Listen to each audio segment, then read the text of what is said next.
জীবনটা একদমই সহজ নয়, বড়ই আঁকাবাঁকা। জীবনে চলার পথে নানান বাধা, নানান সমস্যার সম্মুখীন কিন্তু আমাদেরকে হতে হয়। তবুও কোনো কিছুতেই থেমে থাকলে চলবে না। নিজেকে সঠিক পথে চালিত করতে গেলে নিজের লক্ষ্যের দিকে স্থির থাকা খুব দরকার আমাদের। তো যাই হোক, একটু আগে তো দেখতেই পেলে চা করে নিয়েছিলাম। তো তোমাদের দাদাভাইকে আগেই চা দেওয়া হয়ে গেছিলো, উনি তো আবার চাটা খেয়ে ফ্রেশ হতেও চলে গেছেন। আর একটু আগে যে চাটা দেখলে সেটা আমার জন্য, আর সাথে সোনামার জন্য অল্প করে একটু চা নিয়েছি। ও আবার কয়েকদিন ধরে না চা খাবার খুব বায়না করছে, আর ছোটো মানুষ যেহেতু ওকে চা খাওয়ানো না উচিত না, আর তার জন্যই অল্প করেই চা নিয়েছি। ওই জাস্ট বিস্কুট ভিজিয়ে ওকে খাইয়ে দেবো। তো যাই হোক, আজকে কী বার সেটাই তো তোমাদেরকে বলা হলো না। আজকে হলো শনিবার, আর এখন সময় হচ্ছে ঠিক সকাল ওই 7:10 মতো হবে। যদিও আমি উঠোনটা ডাস্টিং করতে এসেছিলাম, তখন ঘড়িতে দেখে এলাম 7টা মতো বাজে। তো এতক্ষণ অনেকক্ষণই হয়েছে। আমি আবার একটু আগে নতুন ঘরে না ঘোরাঘুরি করছিলাম, তো ওই 10 মিনিট মতো হবেই। তো যাই হোক, এদিকে দেখো এখন উঠোনটা ডাস্টিং করে নিলাম, আর তারপরে এই যে আমার যে গাছগুলো রয়েছে, তো সমস্ত গাছগুলোতে জল দিয়ে দেব, আর তারপরে বাদবাকি কাজে হাত দেব। তো এদিকে দেখো আমার এই জবা ফুল গাছটায় একটা ছোট্ট জবা ফুলও ফুটেছে। খুব ভালো লাগে জানো তো, যখন নিজের হাতে লাগানো গাছ একটু একটু করে গ্রো হতে শুরু করে, আর সেই গাছে যখন ফুল ফল হয় না, মনটা খুশিতে যেন ভরে যায়। আর আমার এই জবা ফুল গাছটা খুব বেশি দিন কিন্তু হয়নি, আমি লাগিয়েছিলাম অল্প কদিন হয়েছে। আর এই গাছে এই নিয়ে কিন্তু প্রায় 7 থেকে 8টা ফুল হয়েছে।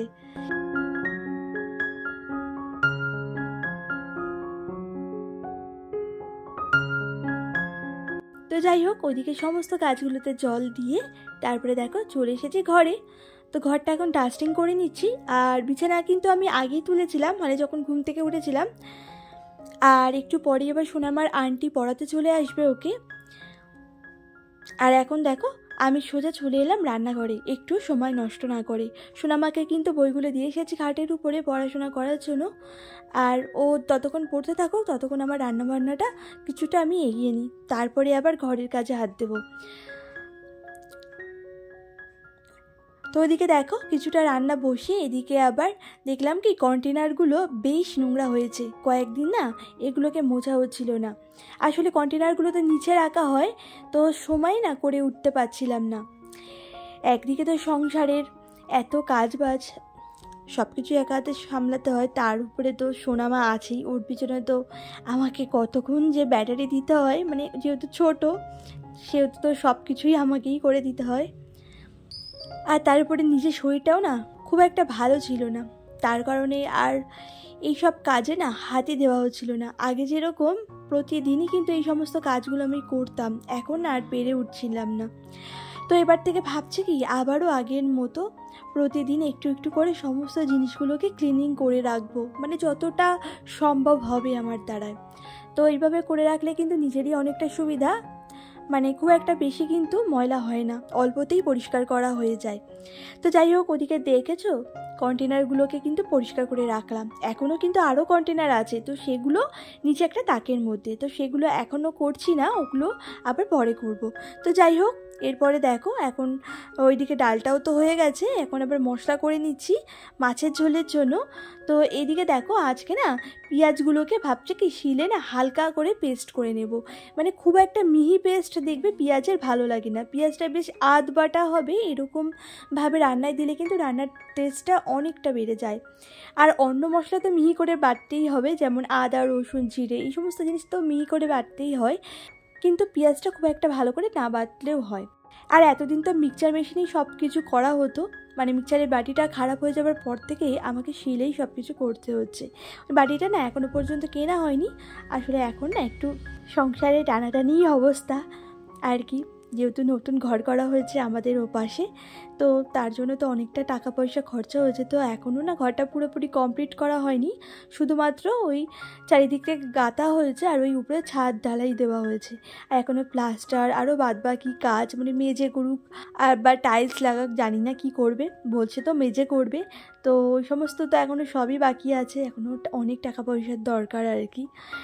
তো ওই জন্য একটু বুঝে শুনেই সংসারটাকে চালাতে হচ্ছে। তো যাই হোক, এইদিকে দেখো তেলের কন্টেনারগুলোকেও বেশ ভালো করে কিন্তু পরিষ্কার করে নিলাম।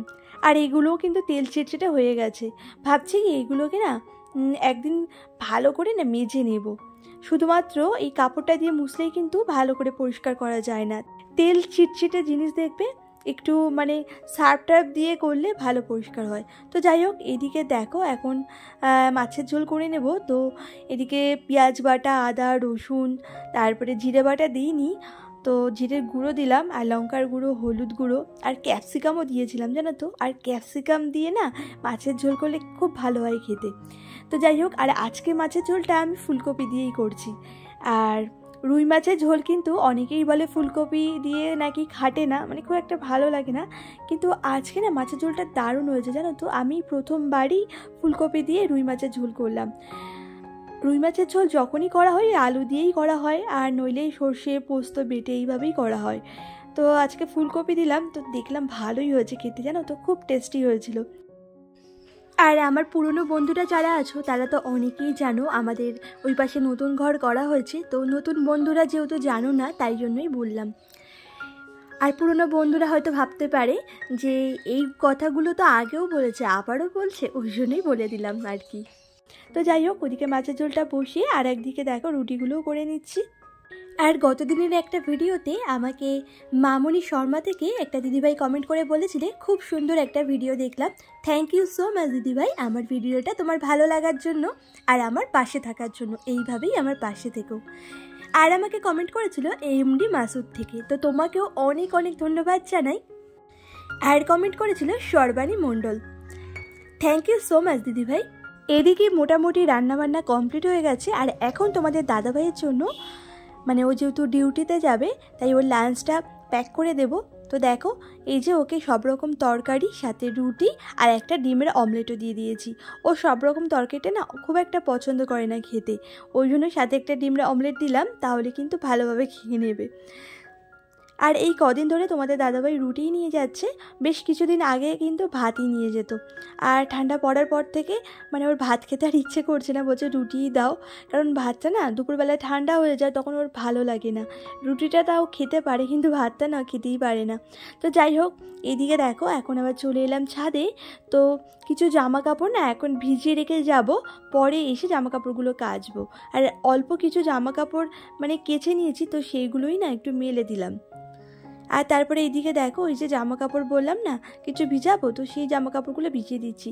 তাও কিন্তু বেশ অনেকই জামা কাপড় আছে, প্রায় 2 বালতি মতো কিন্তু হয়েই গেছে। আর অনেকক্ষণ ভেজানো থাকলে খুব ভালো পরিষ্কার হয়, আর সাথে সাথে কিন্তু কেচে দিলে একদমই ভালো পরিষ্কার হয় না, ওই জন্যই অনেকক্ষণ ভিজিয়ে রাখি আমি। তো যাই হোক, তারপরে নিচে এসে এইদিকে বিছানাটাকেও গুছিয়ে নিচ্ছি। সোনামার তো পড়াশোনা করাও হয়ে গেছে, আর ওকে কিন্তু এরই মধ্যে আমি খাইয়ে দাইয়ে স্কুলেও পাঠিয়ে দিয়েছি। আর এখন কিন্তু আমি অনেকটাই ফাঁকা আছি, তাই ভাবছি ঘরবাড়িটাকে একটু একটু করে ক্লিনিং করে নেব। আর সোনাবা যেহেতু খাটে পড়াশোনা করছিল, তাই বিছানার মধ্যে না অনেক সময় ওই পেন্সিলের গুঁড়ো টুড়ো পড়ে জানো তো, আর একবার করে না বিছানার চাদরটাকে ঝেড়ে দিই। তো আজকে ভাবলাম কি পুরো চাদরটা একদম উঠিয়েই ঝাড়ি, কারণ সকালবেলায় না উঠিয়ে ঝাড়িনি, এমনি ওপর থেকে সাপটে দিয়েছিলাম, ওই জন্যই পুরোপুরি উঠিয়ে ঝাড়লাম। আর তারপরে দেখো খাটটাকে একটু ভালো করে মুছে টুছে নিলাম। খাটের ওই পালংগুলোতে দেখলাম বেশ ভালো ধুলো জমেছিল। আর তারপরে এদিকে দেখো জানলার যে রডগুলো আছে এগুলোও একটু ক্লিনিং করে নিচ্ছি। এইভাবে যদি আমরা আমাদের ঘরবাড়িকে একটু একটু করে প্রতিদিন ক্লিনিং করে রাখতে পারি না, তাহলে ওই সপ্তাহে বা মাসে গিয়ে আমাদের কিন্তু ডিপ ক্লিন করতে হয় না। আর একদিনে তো আমরা কখনোই সমস্ত কাজ পেরে উঠি না, তাই জন্য কী হয় বলো তো, আমাদেরকে না নিজেদেরকে একটা রুটিন করে নেওয়া খুব দরকার। মানে নিজেদের মনের মধ্যে কিন্তু ঠিক করে নেওয়া দরকার যে আজকে আমি এইটুকু ক্লিনিং করব, তার সাথে তো রান্নাবান্না আছেই।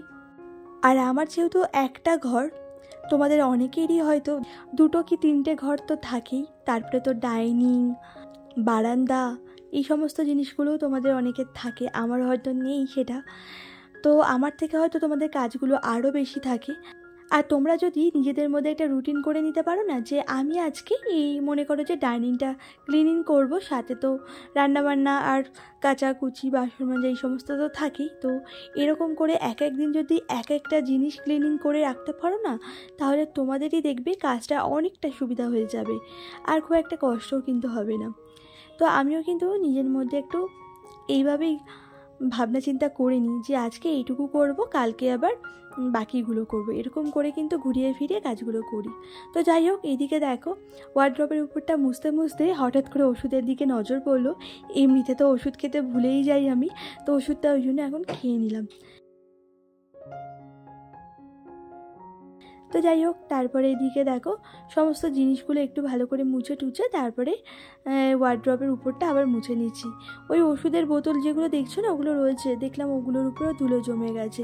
যেহেতু এই পাশে একটা জানলা আছে রাস্তার ধারে, তো ওখান থেকে না খুব ধুলো আসে, তো ওষুধের কৌটোগুলো না খুব নোংরা হয়ে যায়। 2-3 দিন অন্তর অন্তর কিন্তু আমি ওগুলোকে মুছে নিই। আর এদিকে দেখো এই 6টা যে ড্রয়ার সিস্টেম কিনেছিলাম ফ্লিপকার্ট থেকে, আর এটা জানো তো অনেকটা কাজে আসছে। বেশ টুকটাক জিনিস যেগুলো এখানে ওখানে রাখলে না অনেক সময় খুঁজে পাওয়া যাচ্ছিল না, তো সেগুলো এর মধ্যে রাখছি, খুব সুবিধা হচ্ছে, সহজেই খুঁজে পাওয়া যাচ্ছে, আর বিশেষ করে সোনামার জিনিস। তো যাই হোক, এদিকে দেখো টুকটাক জিনিস কিন্তু রাখা হয়েছে, তো এটাও কিন্তু ধুলো পড়ে গেছে, তো ওই জন্য এটাও একটু ক্লিন করে নিলাম, তাহলে দেখতে ভালো লাগবে। ঘরের মধ্যে দেখবে যে কোনো জিনিস ধুলো ধুলো হয়ে থাকে না, নিজেরই ভালো লাগে না। যতক্ষণ না পরিষ্কার করতে পারবো ততক্ষণ নিজের মনের মধ্যেই যেন শান্তি পাওয়া যায় না। আর পরিষ্কার পরিচ্ছন্ন জিনিস কিন্তু দেখতেও ভালো লাগে। আর সংসারে লক্ষ্মীশ্রী বজায় রাখতে আমাদের এই কাজগুলো করা কিন্তু খুব দরকার। আর ঘরবাড়ি যত পয় পরিষ্কার থাকবে ততই কিন্তু সংসারে লক্ষ্মীশ্রী বজায় থাকে। তো যাই হোক, এরপরে দেখো শোকেসটাকেও ভালো করে ক্লিন করছি। তো আমি না এই যে কলিন দিয়েই কিন্তু ওই যে শোকেসের যে আয়নাগুলো ভালো করে ক্লিন করছি। আর কলিন দিয়ে কিন্তু আয়নাগুলো ক্লিন করলে বেশ ভালো চকচক করে। জানো তো, সংসারের কাজ করতে করতে কখনো নিজের কথাই ভুলে যাই। যেমন ধরো নিজের ওষুধপত্র যে ঠিক মতো খেতে হবে, কখনো না মনেই থাকে না আমার। আর আমাদের কিন্তু সংসারের মানুষগুলোকে ভালো রাখতে গেলে নিজেদেরকে অবশ্যই ভালো থাকতে হয়।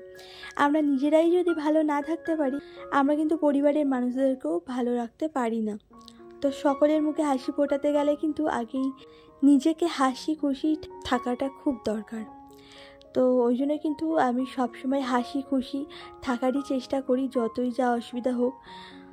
আর এইদিকে দেখো আমার তো অনেক বড় অপারেশন হয়েছিল, তো আমার এক সাইড দিয়ে দেখেছো বোঝা যাচ্ছে আমার মাথার কিন্তু এক সাইডে অর্ধেক চুল কেটে দিয়েছিল, পুরো ন্যাড়া করে দিয়েছিল, তো ওখান থেকে কিন্তু অল্প অল্প চুল গজাচ্ছে। তো দেখতে কিন্তু এক সাইড থেকে কেমন ছেলে ছেলে লাগছে, কেমন একটা লাগছে, কেমন একটা যেন এই কদিনে পরিবর্তন হয়ে গেছে জানো তো। আগে কি ছিলাম আর এখন কি হয়ে গেলাম। ওই যে নিজের যত্ন নিতে ভুলে গেছিলাম, যে নিজের যদি ঠিক করে যত্ন নিতাম তাহলে হয়তো এরকম হতো না। তো যাই হোক বন্ধুরা, তোমাদের সাথে অনেক বেশি বকবক করে ফেললাম। তো ওইদিকে নিচের কাজ মোটামুটি কিন্তু হয়েছে, এখনও বাকি, রান্নাঘর এখনও মোছা হয়নি। তো ঘরটার কিন্তু মোছা হয়ে গেছে, তো ওগুলো মুছে টুচে আবার সোজা চলে এসেছি ছাদে। ওই জামা কাপড়গুলো ভিজিয়ে গেছিলাম না, সেগুলোই কেচে দিলাম। আর আমি কিন্তু ছাদে জামা কাপড় কাচি, যবে থেকে আমাদের ছাদে জলের ট্যাঙ্কিটা লাগানো হয়েছে তবে থেকে কিন্তু ছাদে জামা কাপড়টা কাচছি, আর এখানেই মেলে দিচ্ছি, বেশ সুবিধাই কিন্তু হচ্ছে। আর এতদিন যখন আমাদের জলের ট্যাঙ্কি ছিল না, ওই মানে টাইমের জল আসতো, তখন কিন্তু ওই নিচেই সমস্ত জিনিস কাচতে হতো, তারপরে এই ছাদে টেনে টেনে আনতে হতো। তো এইভাবে কিন্তু ছাদের মধ্যে কল লাগিয়ে নিলে অনেকটা সুবিধা হয় জানো তো। আমার নতুন কোনো বন্ধুরা যদি আজকের ভিডিওটা দেখে থাকো, তাহলে তোমাদের যদি আমার ভিডিওটা ভালো লাগে প্লিজ আমার চ্যানেলটিকে সাবস্ক্রাইব করে রাখতে পারো, তাহলে আমি যখন আরও নতুন নতুন ভিডিওগুলো ছাড়বো তখন তোমরা সবার আগে পেয়ে যাবে। তো যাই হোক, এরপরে দেখো ওই যে নিচে এসেছিলাম, বাসন টাসন তো মাজা হয়নি, তো সেই বাসনগুলো আগে মেজে নিলাম। তারপরে দেখো ওগুলো তো গামলাতে রেখে দিয়েছি জল ঝরানোর জন্য। আর এদিকে এই রান্নাঘরটাকে এখন ক্লিন করে নেব। তার আগে ওই মিক্সচার মেশিনটাকে একটু পরিষ্কার করে নিলাম, যেহেতু কয়েকদিন ওটা ব্যবহার করা হচ্ছে না। আর ব্যবহার করলে তো আমি রোজই মুছে রাখি, আর যেহেতু কয়েকদিন ব্যবহার করছি না তো মোছা হচ্ছে না। তো দেখলাম কি কেমন একটা জন্য ধুলো ধুলো ভাব আর তেল ছিটছিটে ভাব, যেহেতু রান্নাঘরে চিমনি লাগানো নেই। তো রান্নাবান্না হলে দেখবে কেমন চারিদিকে কিন্তু সমস্ত জিনিসে কেমন তেল ছিটছিট করে, তার জন্য কিন্তু একটু ভালো করে মুছে নিয়েছি। আর এদিকে প্রত্যেকটা জিনিস সরিয়ে সরিয়ে কিন্তু মুছে নিচ্ছি। আর আমি কিন্তু আমার সংসারের কাজগুলোকে এইভাবে স্টেপ বাই স্টেপ করে থাকি। জানি না তোমাদের আমার ভিডিওগুলো কেমন লাগছে, তোমরা যদি আমাকে একটা কমেন্ট করে জানাতে তাহলে হয়তো আমি বুঝতে পারতাম। তো তোমাদের যদি আমার ভিডিওটা ভালো লাগে তো আবারও বলছি বন্ধুরা, প্লিজ আমার চ্যানেলটিকে সাবস্ক্রাইব করে আমার পাশে থেকো, আর এই ভিডিওতে একটা লাইক দিয়ে দিও। আর পারলে অবশ্যই বন্ধুরা একটা কমেন্ট করে আমাকে জানিও তোমাদের আমার ভিডিওগুলো কেমন লাগছে, আর তোমরা কে কোথা থেকে আমার ভিডিওগুলো দেখছো সেটাও কমেন্টে লিখে জানাতে পারো। আর আমি তোমাদের প্রত্যেকের নাম আমার ভিডিওর মধ্যে নেব আর কমেন্টে রিপ্লাই দেওয়ার অবশ্যই চেষ্টা করব। আর এদিকে দেখো এখন আবার ওই যে তোমাদের দাদাভাই আজকে আবার অনেক আলু নিয়ে এসেছিলো, তো এখন যা আলুতে কাদা মাখানো থাকে তো সেগুলোই পরিষ্কার করে নিলাম। আর আজকের ভিডিওটা এই পর্যন্তই শেষ করলাম। টাটা, সবাই ভালো থেকো।